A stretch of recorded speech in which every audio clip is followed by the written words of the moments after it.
किती आहेत part of speech? सांग कोणते? Noun, pronoun, verb, adverb, adjective, conjunction, interjection.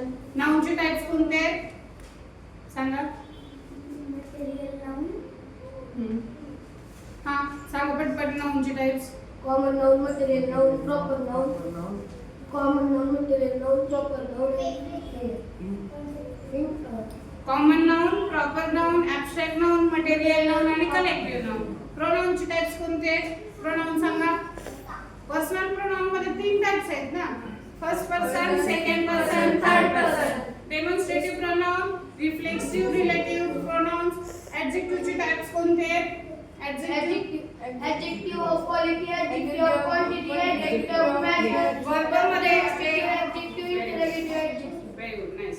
आता वर्ब मध्ये आपण पाहतोय कोणते कोणते येतात? हेल्पिंग वर्ब, मेन वर्ब आणि मॉडल ऑक्झिलरी. मॉडल ऑक्झिलरी कोणते आहेत? Can, may, might, must, use to, ought to, dare, should, would. हे पण मॉडल ऑक्झिलरी आहेत. हेल्पिंग वर्ब अमेझॉन, वॉज, वेअर. नंतर shall, will, have, has, had, do, does, did. हे shall have, will have हे पण मॉडेल हेल्पिंग वर्ब आहे. तर आपल्याला माहिती आहे की मेन वर्ब शिवाय कुठलंच वाक्य कंप्लीट होत नाहीये. मेन वर्बला आपण ऍक्शन वर्ब म्हणतो. Read, write, learn, speak. जी काही तुम्ही ऍक्शन करता ते सगळं मेन वर्ब मध्ये येते. ओके. त्याच्यानंतर ऍडवर्ब आपण पाहतो. ऍडवर्ब ऑफ मॅनर आहे, ऍडवर्ब ऑफ फ्रिक्वेन्सी आहे, adverb of affirmation, adverb of time, adverb of place आहे. प्रिपोजिशन कोणते असतात? आपण वाक्य कंप्लीट करण्यासाठी आपल्याला वस्तू खाली वरी ठेवली आहे. ती डायरेक्शन शो करताना त्याला प्रिपोजिशन ऑफ प्लेस आणि प्रिपोजिशन टाइम आणि डायरेक्शन कोणते आहेत? Back side, in front of, beside, behind, after, between, above, below हे सगळे प्रिपोजिशन आहेत. कंजंक्शन मध्ये आपण पाहतोय की दोन वाक्याला दोन वर्ड्सला जोडलेले जे सेंटेन्स किंवा वर्ड असतात. अँड आहे, ऑर आहे, नॉट ओनली बट ऑल्सो आहे, इवन दो आहे, हार्डली हॅड आहे. हे काय आहेत? कंजंक्शन सारखा वापर होतो. इफ आणि देन आहे. याला कंजंक्शन म्हणतात. इंटरजेक्शन म्हणजे केवळ वेगळे आपले कोणते असतात? Oh no, oh my god, oh sir. हे जे आपल्या मनातल्या एखादी भावना आहे आपण फिलिंग व्यक्त करतो ना ते इंटरजेक्शन मध्ये येतात. आपण टेन्स पाहतोय. इंग्लिश मध्ये टेन्स खूप महत्त्वाचा आहे. टेन्स टोटल 12 टाइप्स आहेत. आपल्याला काय माहिती आहे? प्रेझेंट टेन्स, पास्ट टेन्स आणि फ्युचर टेन्स. प्रेझेंट टेन्स म्हणजे वर्तमान काळ आहे. सिंपल प्रेझेंट टेन्स मध्ये त्याचा फॉर्म्युला आहे subject plus main verb plus और ईएस प्लस ऑब्जेक्ट. म्हणून इथे आले राम इट्स अ मँगो. आता प्रेझेंट कंटिन्यूअस म्हणजे चालू वर्तमान काळ. त्याच्यामध्ये काय येतो formula? Subject plus plus V1 ing plus object. आता प्रेझेंट परफेक्ट टेन्स म्हणजे चालू वर्तमान काळ, चालू पूर्ण वर्तमान काळ आहे. सॉरी फक्त पूर्ण वर्तमान काळ.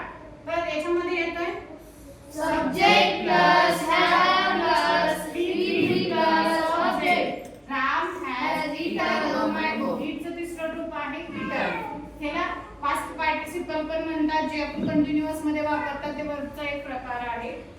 आयएनजी प्रत्यय विभक्त आपण त्याला करत असतो. प्रेझेंट परफेक्ट कंटिन्यूअस टेन्स मध्ये Ram has been eating a mango.